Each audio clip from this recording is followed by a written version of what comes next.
Вітаю вас, дорогі друзі! Разом ми так багато нового дізнались про воду, вивчили деякі її властивості, навчилися проводити обчислення, пов'язані з виготовленням розчинів. Пригадаймо дещо. Вода в природі перебуває в трьох агрегатних станах. Рідка вода – дуже добрий розчинник. Як хімічна сполука, вода належить до оксидів. Вона може взаємодіяти з іншими оксидами, утворюючи гідроксиди. Виявити хімічний характер утвореного гідроксиду можна за допомогою індикатора. Але не забуваймо, що вода – найпоширеніша речовина на поверхні нашої планети. Зрозуміло, що вона відіграє величезну роль для природи і для нас із вами зокрема. Поговоримо про це детальніше. Пам'ятаєте, на початку пандемії COVID-19 життя у великих містах завмирало. Насамперед це відбувалось тому, що зупинявся транспорт. Та що там у містах? У цілому світі. Не літали літаки, не курсували потяги, автобуси. Приблизно те саме сталося б із речовинами в природі без води.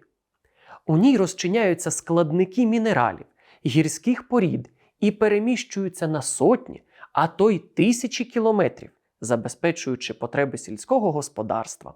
Деякі речовини, наприклад добрива, вносить у ґрунт людина, але потрапляють вони в рослини завдяки воді, в якій розчиняються.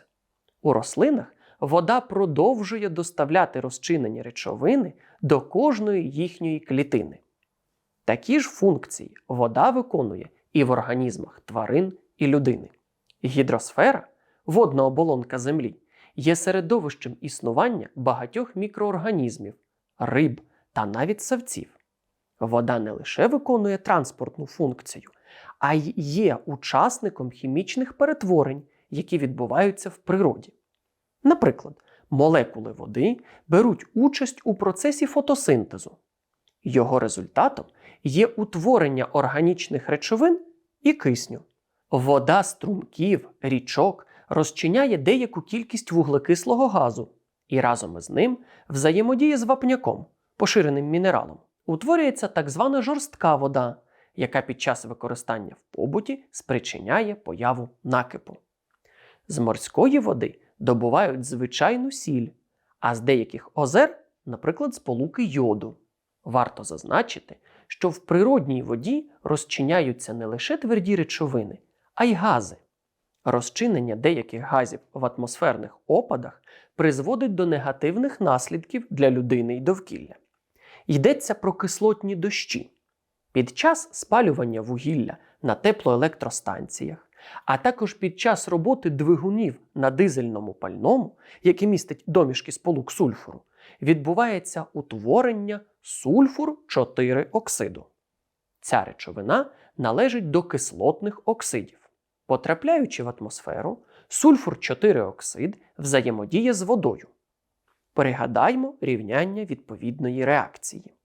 СО2 плюс H2O дорівнює H2SO3. Сульфітна кислота, яка при цьому утворюється, становить небезпеку для живих організмів. Крім того, вона поступово окиснюється повітрям до сульфатної кислоти H2SO4. Утворені дуже розбавлені розчини обох кислот у вигляді дощу потрапляють на земну поверхню, спричиняють подразнення шкіри, органів дихання в людини. Рослини, які періодично потрапляють під кислотні дощі, гинуть. Кислотний дощ – проблема для металевих покрівель, оскільки кислоти руйнують метали.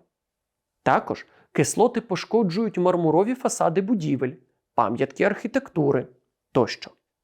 Але не лише оксиди сульфуру спричиняють кислотні дощі.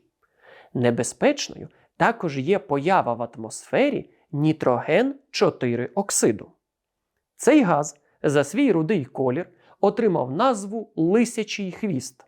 Він може утворюватися під час горіння бурого вугілля, торфу, при розгерметизації ємностей із нітратною кислотою унаслідок несанкціонованих газових викидів на хімічних підприємствах. Однак нітроген-4 оксид може мати й природне походження. За високих температур під час блискавок компоненти повітря, кисень і азот реагують між собою. N2 плюс O2 дорівнює 2NO. Утворений нітроген-2-оксид швидко окиснюється повітрям. 2NO плюс O2 утворюється 2NO2. Проведемо дослід, який пояснить, чому нітроген-4-оксид спричиняє кислотний дощ. Бурий газ у колбі – нітроген-4-оксид. Це токсична речовина, яка має різкий запах. Дослід виконуємо у витяжній шафі з увімкненим мотором. Додаємо в колбу трохи води. Закриваємо корком і перемішуємо.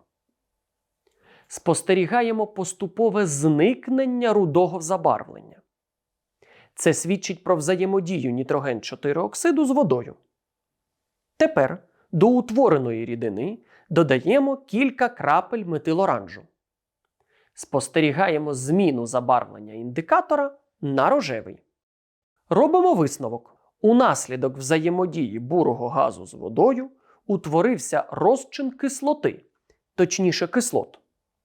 Підтвердимо це схемою хімічної реакції.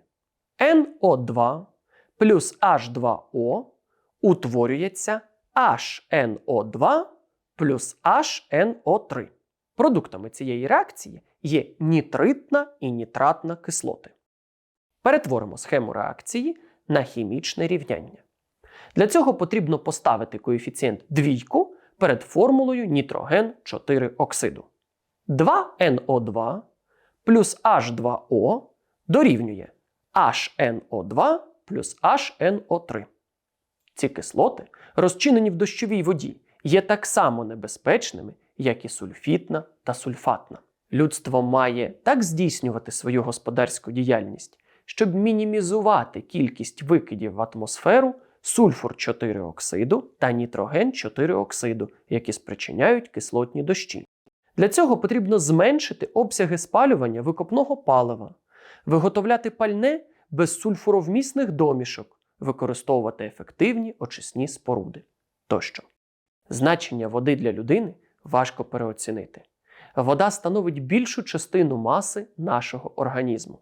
Вона бере участь у транспортуванні життєво необхідних речовин, розщепленні жирів, білків і вуглеводів із виділенням енергії. Вода в організмі людини також виконує терморегулювальну функцію. Потрібно постійно пам'ятати про це і не забувати поповнювати запас води в організмі.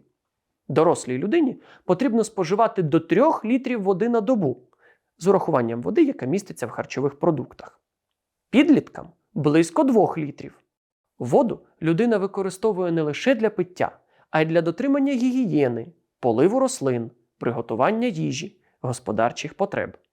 Вода є важливою речовиною для хімічної, фармацевтичної, харчової промисловості. У наш час особливо актуальною є проблема чистої прісної води, адже не всі мешканці нашої планети мають вільний доступ до неї. Україна багата запасами прісної води, однак використовувати її треба ощадливо, а також уникати забруднення річок і озер. Питання, пов'язані з очищенням води в побуті та охороною водойм від забруднень, ми розглянемо наступного разу. На цьому наш урок завершено. До побачення!